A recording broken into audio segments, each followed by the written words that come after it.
মার্কিন প্রেসিডেন্ট নির্বাচনে Donald Trump বিজয়ী হওয়ার 2 সপ্তাহ পেরোয়নি, তবে এরই মধ্যে ইরানের গোপন একটি পরমাণু গবেষণা কেন্দ্রে ইসরায়েলি হামলার খবর প্রকাশ্যে এলো।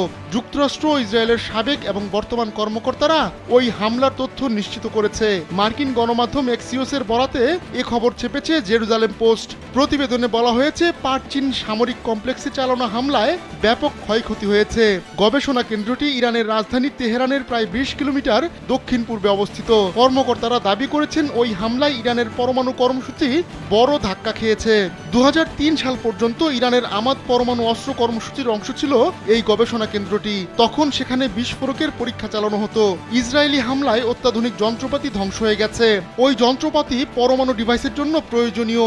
গেল অক্টোবরের শেষ দিকে ওই হামলা চালিয়েছিল ইসরায়েল।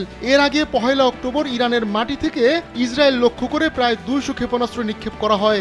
এতে দেশটির বিভিন্ন সামরিক স্থাপনার ব্যাপক ক্ষয়ক্ষতি হয়।